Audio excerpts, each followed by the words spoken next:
Dans cette vidéo, nous allons voir comment et pourquoi surveiller régulièrement son compteur électrique ou de gaz.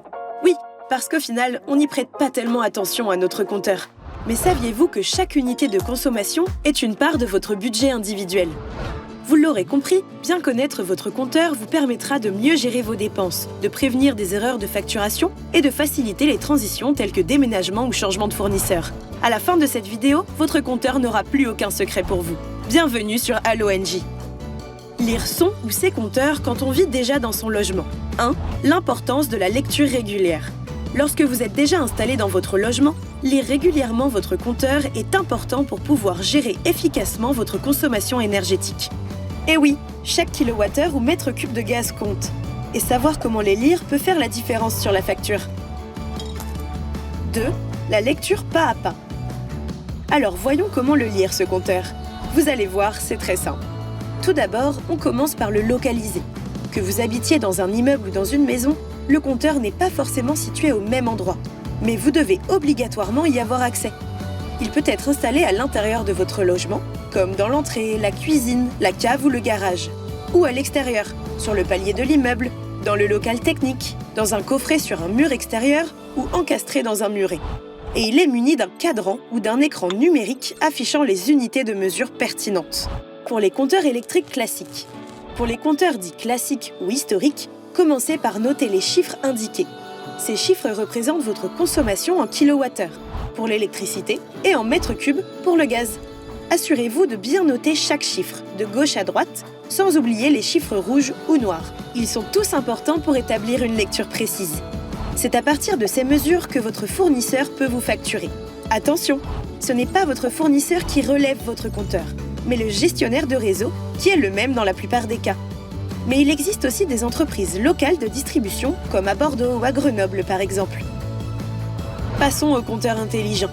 Ces compteurs, en plus de mesurer l'énergie consommée et de donner les indices de consommation, eh bien, ils sont connectés à distance avec les systèmes d'information d'Enedis ou de GRDF.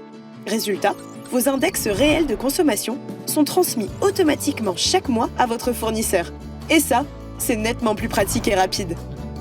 Pour lire le compteur Linky, commencez par visualiser l'écran principal qui se trouve au centre du compteur. Ensuite, il vous suffit de repérer les touches pour faire défiler les fonctionnalités. Appuyez sur les touches plus ou moins jusqu'à ce qu'apparaisse le menu Index de consommation en kilowattheures. Une série de chiffres apparaît. Vous n'avez plus qu'à relever ces chiffres dans l'ordre pour connaître vos consommations totales à l'instant T. Pour le compteur de gaz intelligent, il suffit de lire les 5 numéros en noir sur le cadran du compteur. Ce sont eux qui représentent la consommation du foyer en gaz. Le compteur enregistre des volumes consommés en mètres cubes. Et après? Une fois les chiffres relevés, il est temps de les interpréter et de les comparer avec vos relevés précédents. Si vous remarquez une grosse augmentation, ça peut vouloir dire que vous consommez plus que d'habitude. Et il faudra peut-être réévaluer vos habitudes énergétiques. À l'inverse, une baisse peut montrer une gestion efficace de votre consommation, ou simplement une absence prolongée. D'ailleurs, vous avez vraiment le pouvoir d'optimiser votre consommation énergétique en adoptant des gestes utiles, comme éteindre la lumière quand vous quittez une pièce. Et oui, tout ça, ça compte. Lire son ou ses compteurs quand on déménage. 1. Avant le jour J. Vous avez prévu de déménager ou de changer de fournisseur? On vous conseille de relever vos compteurs pour faciliter la transition de votre consommation d'énergie vers votre nouveau logement ou fournisseur. Quand vous relevez les compteurs, assurez-vous de le faire avec précision. Notez les chiffres exacts sans les arrondir et identifiez clairement les unités de mesure indiquées. Comme ça, pas de mauvaise surprise sur la facture. Petite astuce à garder en tête. Pensez à prendre en photo votre compteur. 2. Le jour J. Si vous déménagez dans votre nouveau nid, vous devez souscrire au préalable à un contrat avec le fournisseur d'électricité ou de gaz de votre choix, sauf si vous préférez manger froid. Le jour de votre arrivée, la première chose à faire est de relever l'index figurant sur votre compteur pour le transmettre à votre fournisseur d'énergie. Et là, vous vous dites peut-être, c'est quoi au juste un index? Eh bien, c'est une série de chiffres qui permet de mesurer votre consommation d'énergie. Ces chiffres sont associés à une date. Il peut s'agir soit de l'index réel, c'est-à-dire du nombre lu sur le compteur à une date donnée, soit de l'index intermédiaire, qui est une estimation calculée sur la base des consommations passées. Pour relever vos index en kilowattheure et pour voir votre consommation d'électricité, vous avez la possibilité d'accéder à votre consommation en comptage simple ou heure creuseur pleine. Si vous ne transmettez pas d'index à votre fournisseur, l'index de mise en service est l'index de résiliation du dernier occupant du logement qui aura été transmis automatiquement. Nous avons fait une vidéo complète pour vous aider à réussir votre déménagement. On vous met le lien en description. Et après, transmission des relevés. Si vous êtes fourni en électricité et que vous n'avez pas de compteur communicant, vous allez devoir transmettre vous-même votre auto-relevé au minimum une fois par an. Si vous êtes fourni en gaz, vous allez donc recevoir la visite 1 à 2 fois par an d'un technicien envoyé par le gestionnaire de votre réseau de distribution. Il viendra relever les index de votre compteur et les transmettra à votre fournisseur d'énergie sans intervention de votre part. Si vous ne pouvez pas être là le jour de la visite du technicien, il vous faudra effectuer vous-même le relevé. Et pour le transmettre, vous avez le choix. Vous pouvez vous connecter sur le site internet, appeler le numéro qui figure sur vos factures, envoyer un courrier via la carte réponse déposée par l'agent ou contacter directement votre fournisseur. Bon à savoir, n'oubliez pas que l'auto-relevé ne vous dispense pas de l'obligation de permettre aux techniciens envoyés par le gestionnaire de réseau de distribution d'accéder à vos compteurs au moins une fois par an. L'intervention est très rapide. Focus sur les index intermédiaires. Que ce soit pour votre consommation d'électricité ou de gaz, lorsque vous n'êtes pas mensualisé, votre fournisseur peut établir des factures intermédiaires à partir de ses propres estimations. Ces estimations sont généralement calculées à partir de vos habitudes de consommation.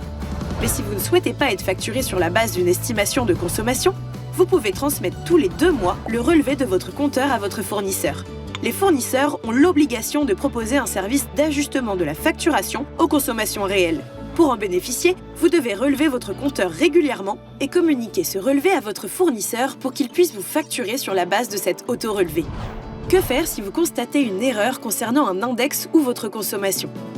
En cas de contestation de l'index réel ou estimé figurant sur votre facture, vous devez contacter votre fournisseur d'énergie.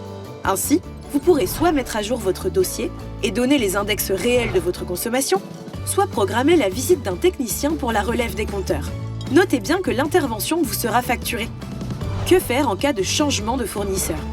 Si vous changez de fournisseur et que vous ne transmettez pas d'auto-relevé à votre nouveau fournisseur, le gestionnaire de réseau de distribution d'énergie calculera un index estimé à la date du changement effectif. Il le transmettra à votre ancien et à votre nouveau fournisseur. Votre relevé de compteur sera alors pris en compte par le gestionnaire de réseau de distribution pour calculer l'index estimé à la date du changement effectif. Mieux comprendre votre facture gaz. Pas toujours facile de bien comprendre sa facture d'énergie. Ici, nous allons mettre en lumière les points importants. Pour comprendre votre facture de gaz, vous devez d'abord en connaître un peu plus sur ce qui s'appelle le coefficient de conversion. Il ne s'agit là que d'un coefficient pour le gaz. Si vous êtes uniquement à l'électrique, rendez-vous plus loin sur cette vidéo. Ce coefficient permet de convertir la quantité en mètres cubes de gaz naturel consommé en kilowattheure pour établir la facturation. Le coefficient de conversion du mètre cube de gaz naturel en kilowattheure intervient dans le calcul de votre facture. Il est pris en compte pour déterminer l'énergie que vous avez consommée en kilowattheure, c'est-à-dire la part de consommation de votre facture. Il n'influe pas sur la part fixe. Il est déterminé par GRDF et indiqué au verso de votre facture en bas. Ce coefficient peut varier en fonction de l'altitude de votre commune, de la composition du gaz naturel et du niveau de pression de livraison du gaz chez vous. Et c'est la raison pour laquelle le coefficient de conversion est calculé chaque mois et change à chaque relevé. Il n'est pas le même pour vous que pour votre voisin. Quel est le rythme de votre facturation ? Que ce soit pour votre gaz naturel ou votre électricité, voici les différents rythmes de facturation existants et leur application. Si vous avez un compteur communicant, vous pouvez choisir de recevoir une facturation tous les 2 mois, la mensualisation de vos paiements et une facture par an indiquant l'échéance de régularisation, recevoir une facture tous les 6 mois. Dans tous les cas, votre consommation est facturée sur la base d'index réels. Même chose pour les compteurs non communicants, avec une consommation qui doit être facturée au moins une fois par an sur la base de vos index réels. Vous pouvez procéder à un auto-relevé. Elle est pas belle la vie avec Engie ? Vous avez envie d'aller plus loin dans la maîtrise de votre consommation ? Le service Ma Conso Plus est fait pour vous. Retrouvez le lien en description. Et pour en savoir plus sur l'énergie verte, retrouvez également les liens en description. Et voilà, on s'est tout dit, le compte est bon. Vos compteurs d'électricité et de gaz n'ont plus de secret pour vous. Vous êtes capable de tout déchiffrer. Pour en savoir plus, n'hésitez pas à consulter nos autres vidéos sur le sujet. Abonnez-vous pour ne rien louper de nos prochaines vidéos et à bientôt sur la playlist Allo NJ.